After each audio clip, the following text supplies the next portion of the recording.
for their continuous encouragement and support.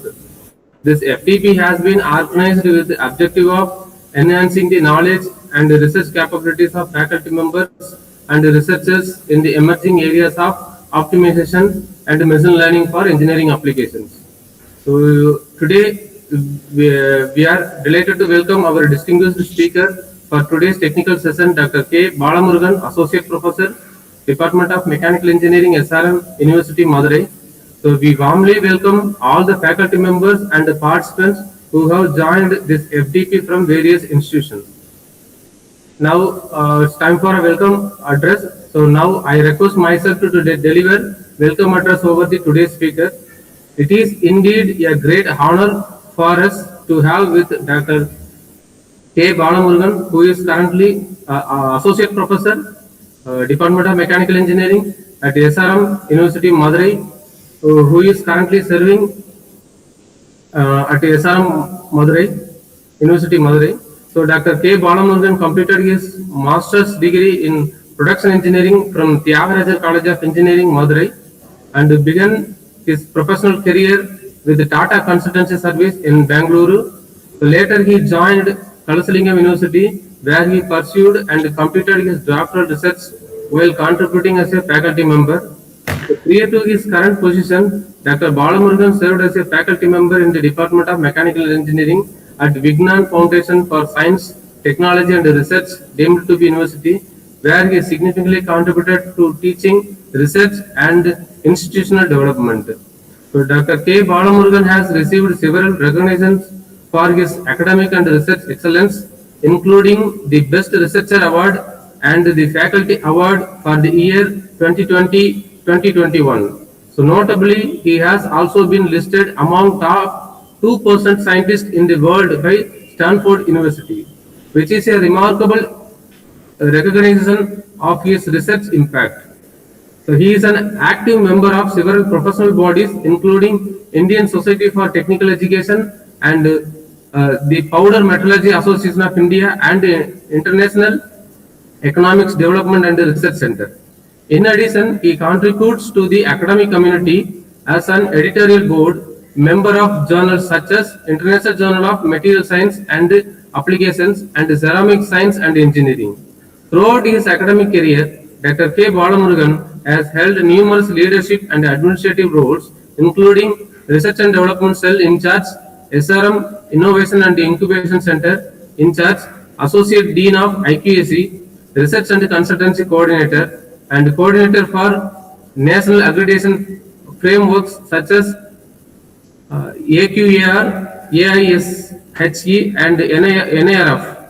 So, along with several institutional development initiatives, Dr. K. Balamurugan has made significant research contributions with an impressive scholarly record that includes over 90 international journal publications, several conference papers, books chapter, and multiple patents, along with the successful supervision of PhD scholars and funded research projects. His research primarily focuses on advanced machining of composite material, and he is actively engaged in exploring the machining behavior and machinability of advanced composite materials using multidisciplinary approaches. His research interests also include composite material preparation and characterization, composite filament 3D printing, cryogenic machining environment, and optimization of machining parameters using computer-assisted methodology. So we are truly privileged to have such a distinguished academician and researcher with us today. His vast experience and expertise will undoubtedly provide valuable insights and inspiration to all the participants. Once again, on behalf of organizing team, I extend a heartfelt welcome to Dr. K. Balamurugan and sincerely thank him for accepting our invitation and for sharing his valuable time and knowledge with us. Dr. K. Balamurugan, sir, the session thank you. Yeah, thank you so much, sir, for giving me such a wonderful gist of my profile. So I think I can share my screen. I can start my session, right, sir? Yes, sir. Yes, sir. Sure. So at this junction, I thank Weltech University as well as the organizers who was organizing such a wonderful conference, and also special thanks to the coordinator who has invited me as a guest speaker for the session speaker for this FDP. So with this brief intro, let me share my slides, sir. Yes, sir.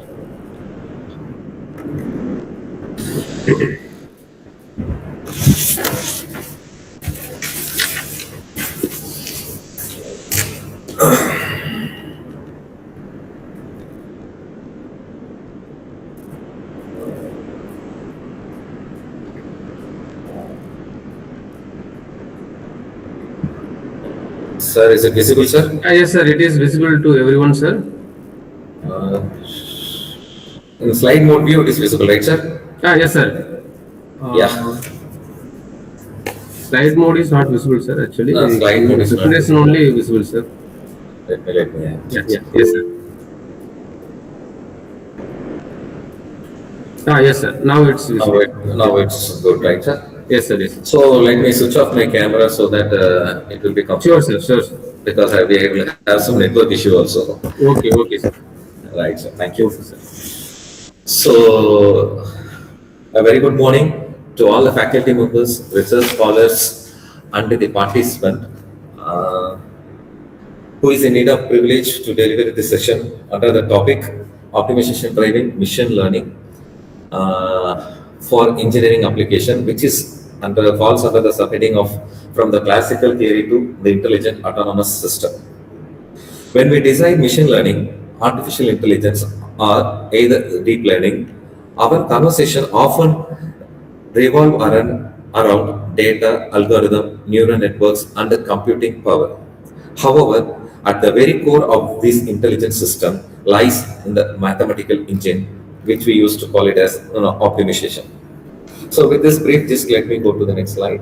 So why optimization becomes the heart of the machine learning? Every machine learning model learns by minimizing or maximizing something. That something can be of the data which has been given by the researchers. Based upon that, the machine learning model, it used to maximize or minimize the observation. This minimization prediction error maximize reward and also provide a balanced trade-off and adjustment internal parameters to achieve the optimum performance under the different constraints set by the user. Therefore, if we truly understand what is optimization means, we can understand the heart of machine learning. So what is optimization? So we will begin with the classical optimization theory moves towards optimization in modern machine learning, exploring its deep role in machine learning and finally understand how the optimization enables intelligent autonomous system. We will conclude with research challenges and future direction in the forthcoming slides. The optimization has been central to engineering and applied mathematical for decades.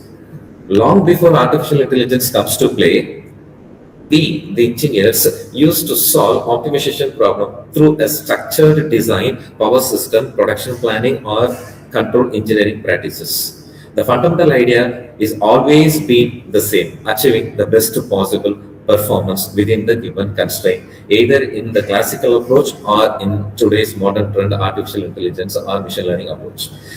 In its general mathematical form, optimization is expressed as minimizing or maximizing the objective function subject to the constraint.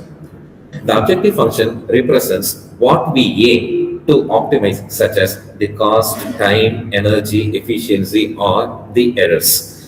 The constraints represents the real-world limitations, such as the physical boundaries, safe conditions, budget limitations, or system dynamics. When both the objective function and constraints are linear, the problem becomes the linear problem.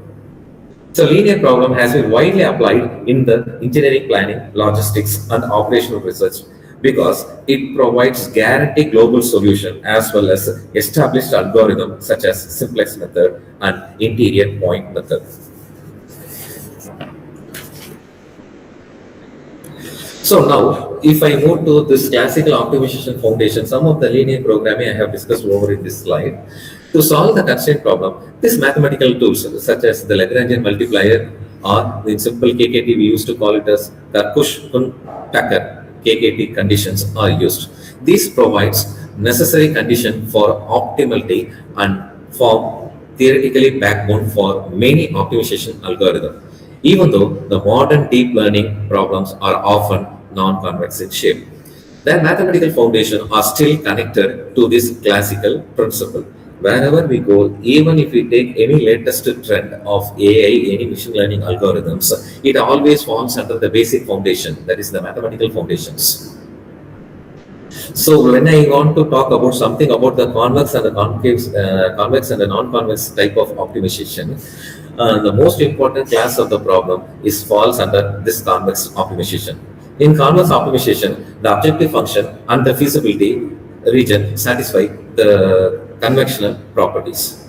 The most powerful characteristics of the convex problem is that any local minimum is also a global minimum.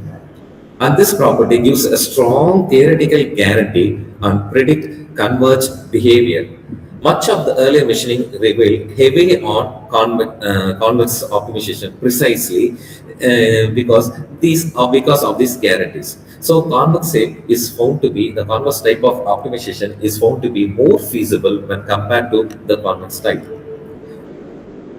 So when I take this machine learning as an optimization tool, I can say that it can understand as a large scale optimization process. In supervised learning, we are giving input data and correspondingly output labels. We define a model with adjustable parameters typically represented by a symbol called theta.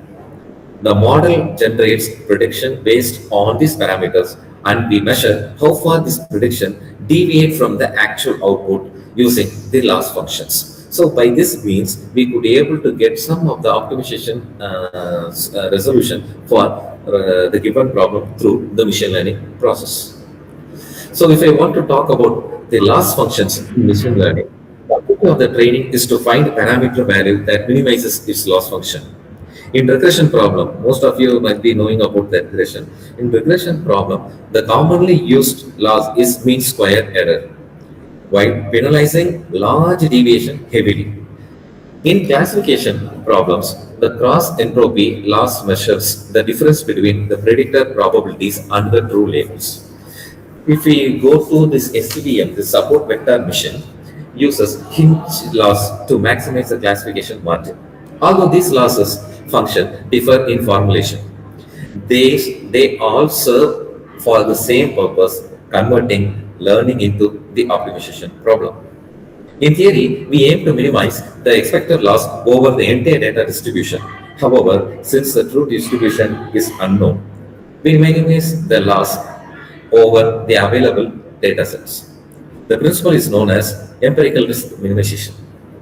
This is the fundamental concept behind all SVMs, and this forms the code for the machine learning training also, and it is nothing more than that of minimizing as well as the well-defined objective with respect to the proposed model. So now if I want to talk something about the gradient, once the optimization problem is defined, we have to, the next question is how to solve it. The most widely used method is the gradient descent method. This function indicates the direction of steepest increase. Therefore, to minimize a function, we move in the opposite direction of the gradient. And this is a general philosophy that we used to follow in this gradient descent. The update rules of gradient descent adjust model parameters iteratively by subtracting a scaled version of the gradient from the current version. The scaling factors known as the learning rate determine how large each step is. Closing to the appropriate learning rate is crucial. If it's so large, the training process becomes unstable and overshooting the minimum value. If it is too small, the convergence becomes very slow and may get stuck at any point of time, and you will not be getting any kind of possibility of getting the optimization result using the machine learning approach. So variance, if I talk about the variance in the gradient descent, and there are several variants are available. So let us fix with this basic variant, batch gradient descent. This gradient use the entire data set to compute gradient at each step. While stable, it is computationally expensive for large data sets. So chaotic gradient descents are available. On the other hand, updates parameters using one simple data set at a time. This approach is computationally efficient and can escape the local minima due to its inheritance noise. But it results in more fluctuating convergence path. Mini batch gradient descent is concerned, it takes the balance by using a small subset of data, combining efficiency and stability, and has become the standard approach in the deep learning models. So when I go towards the advanced optimizers, as model grows deeper and more complex, the simple gradient descent are inefficient. The advanced optimizers such as the momentum, these kind of RM props, Adams and Adagram are developed. The momentum accelerates convergence by incorporating the path gradient information with reduced oscillation. This RMS prop adopts the learning rate for each parameter based upon the gradient magnitude. If I take Adam, combines both the momentum as well as the adaptive learning rates and make it most widely used optimization today because it is a combination of both the momentum as well as the adaptive learning rates. Now, if I move towards this regularization technique helps to reduce the overfitting by adding a penalty term in term of loss function L1 and L2. This L1 is called as regularization, or otherwise in simple we used to call it as lasso, used the absolute value of weight and can reduce some weight to zero, helping in future selection. L2 regularization in simple we used to call it as rich, uses the square value of weightage and reduces the large weight value, making model simpler and more stable. If I take this dropout, the dropout is mainly used in the neural network where some neurons are randomly deactivated due to the training. So this prevents the network from relying too much on specific neurons and helps the model to learn more about its robust future. If I want to throw something on the early stopping monitors the model performance on validating the data during the training. When validating error starts increasing, the training is stopped to prevent the model from overfitting the training data. So I hope you understand that when the validation error starts increasing, you just have to have a note that when the error get increasing, the training will get stopped because of overloading of data. So prevents overfitting. This technique is regularization, dropout, and early stop helps controlling model complexity, where this will helps to generalize a well to a new data. So if I want to talk about this deep learning, a large scale optimization model, often it contains millions, sometimes it may have also billions of parameters. Their lossless functions are highly non-convex in matter, meaning there is no guarantee to find the global minimum. Instead, the optimal landscape contains numerous local maxima and saddle points. Surprisingly, this despite the lack of these theoretical guarantees, deep learning model perform remarkably well in practice when compared to the traditional approach. However, the training deep learning models introduce challenges such as vanishing as well as exploiting gradients. In deep learning architecture, these gradients may shrink exponentially as they propagate backward or forward, making early layers learn very slowly. This convergence may grow excessively large, causing numerical instability. To address these issues, the techniques such as careful weight initialization method, batch normalization process, and the residual connections and appropriate activation functions has been employed to overcome the above constraints. In deep learning model, often contain millions of parameters, as I said earlier, especially in large neural networks. These parameters represents the weight bias as well as the model learning during the training process.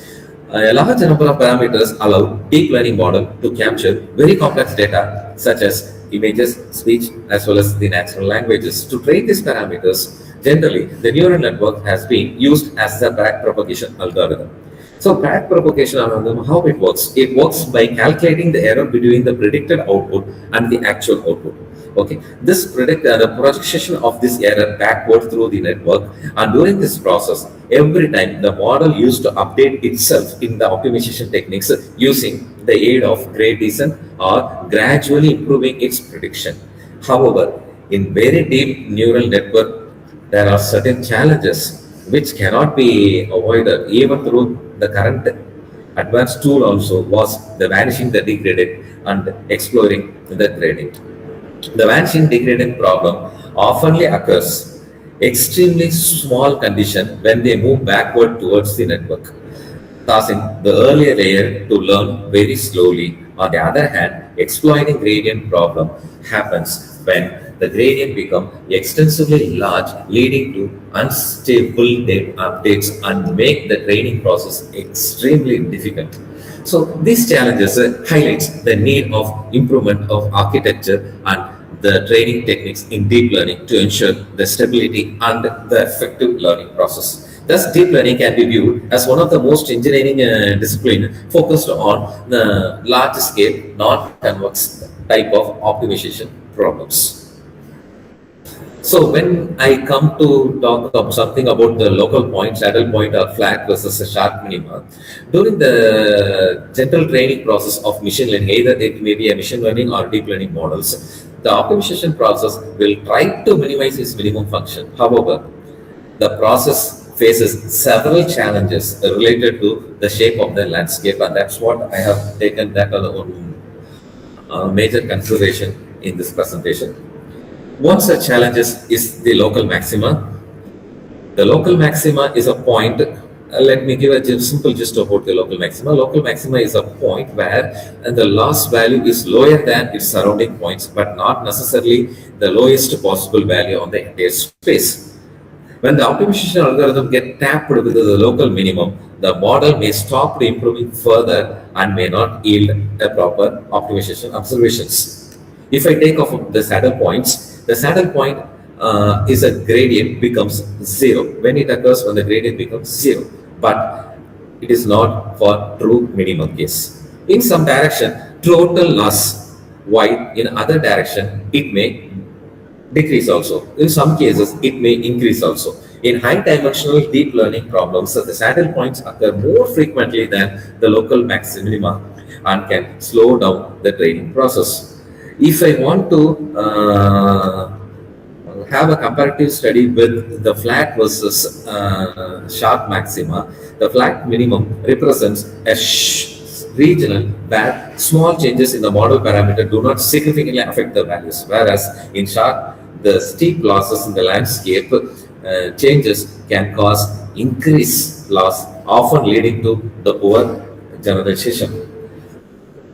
So now, if I want to go towards this reinforcement learning, this optimization is one of the most important and dynamic in intelligent autonomous systems. This system do not merge, actual or predict. They may take decision or based upon the interaction with the environment and the adaptation compatibility.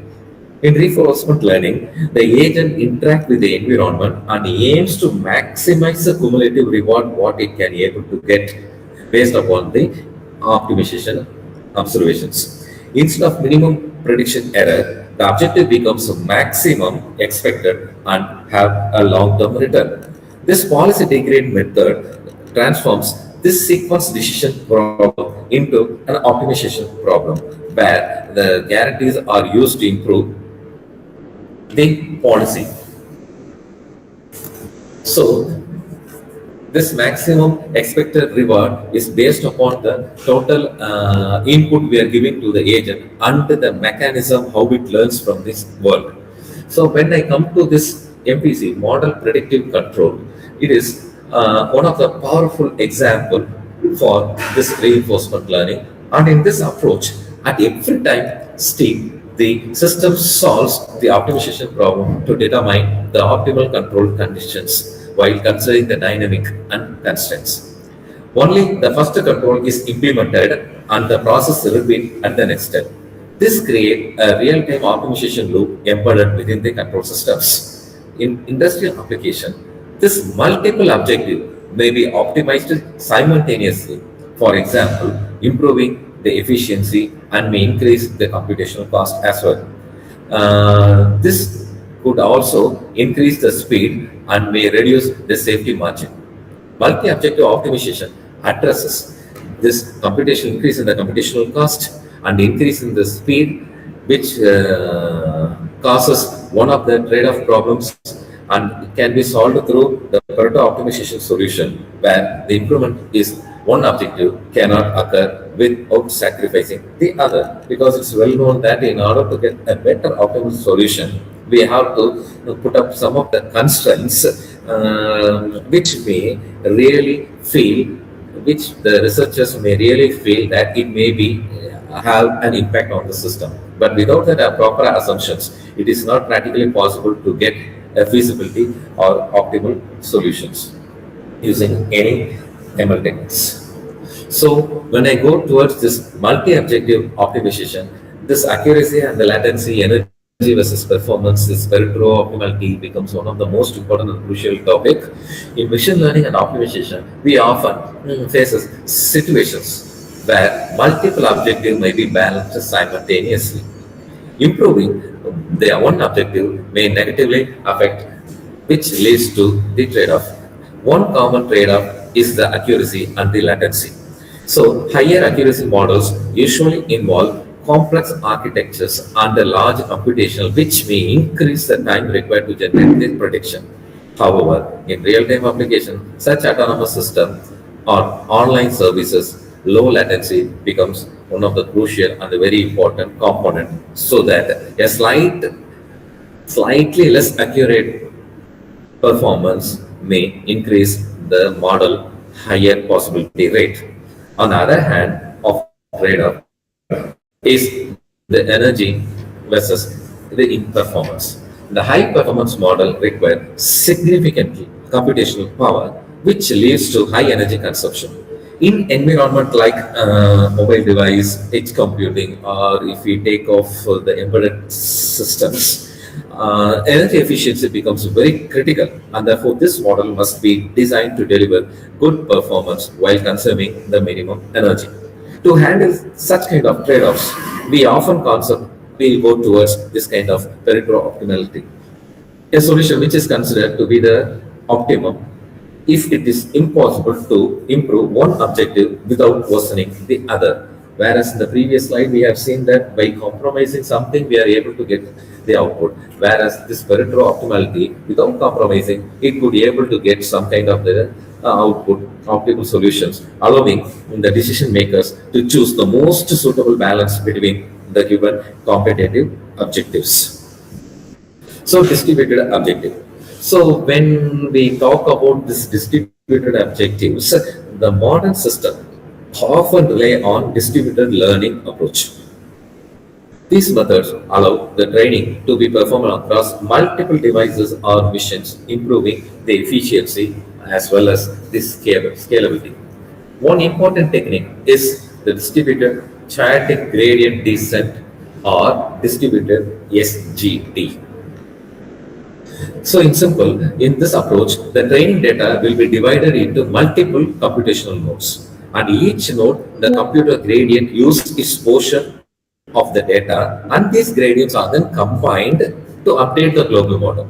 So this significantly speeds up the training process, especially for large data sets and deep learning models. Another emerging concept is the federative learning. In federative learning, the model is trained across multiple decentralized devices such as smartphones or edge devices without transferring the raw data to the central server. Instead, only the model updates are shared, which helps protect the data privacy and security.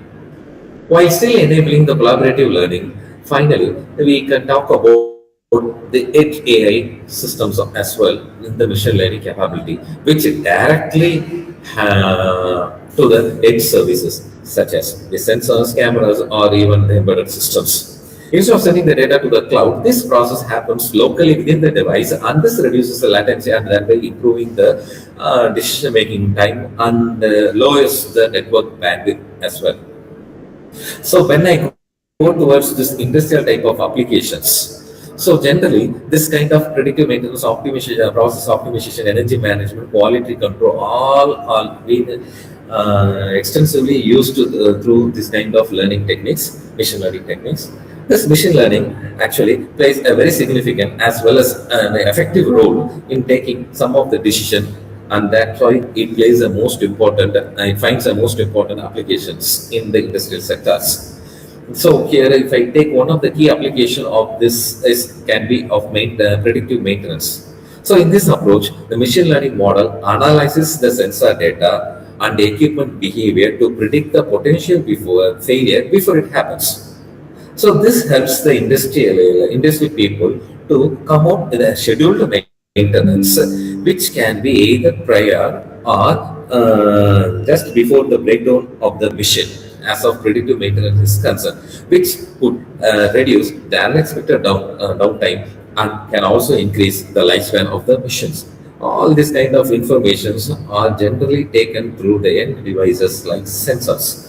The other important application which you can find in the industry area is the process optimization.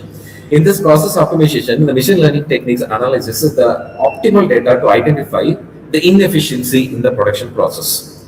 So by optimizing the parameters such as the temperature, pressure, processing time, or depending upon the parameters or the constraint that is being available during the time of process has been taken into the account, and by optimizing such parameters we could be able to improve the productivity and reduce the downtime or waste time, and hence the overall system performance can be considerably improved.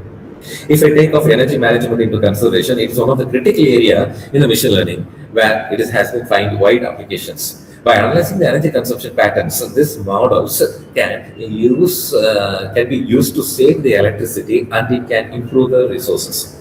This helps the industry to reduce with the reduced operating cost, and thereby it is providing a sustainable environment in a very friendly, eco-friendly manner. And finally, if I want to talk about the quality control, it's one of the critical factor in the industrial application where large numbers of components has been come into play, and it can be as one of the major data set for the machine learning process. And this machine, where the machine learning models can use to analyze some kind of images or the sensor data or the data we are providing towards the quality control, which it could able to easily detect the flaws available in the system, and it can propose a method of overcoming the conditions, and thereby the production and the quality rate across the organization has been improved well. So if I take off this predictive maintenance, this can be taken as one of the case study slide. Considering a manufacturing environment here, the CNC machine will experience unexpected spindle failures, which may lead to the costly downtime. Sensors continuously collect the vibration, the temperature, as well as the acoustic data that is being observed on the spindle section. This predictive maintenance model is trained to forecast the failure in advance. The objective is not merely to minimize the prediction error and also to showcase the real-time observation what is happening within the organization. The real industrial goal is to minimize the combined objective that includes the prediction error, downtime, as well as the maintenance cost. By assuming this appropriate weightage into these components, the optimization operational efficiency can be considerably improved. After deploying this kind of optimization driving machine learning algorithm into place to this kind of missions area, this industrial sector often observe a significant reduction in the downtime as well as the maintenance cost. This improves the productivity as well as the increases the lifespan of the equipment as well. As stated, the system that gradually evolves into the self-optimization framework.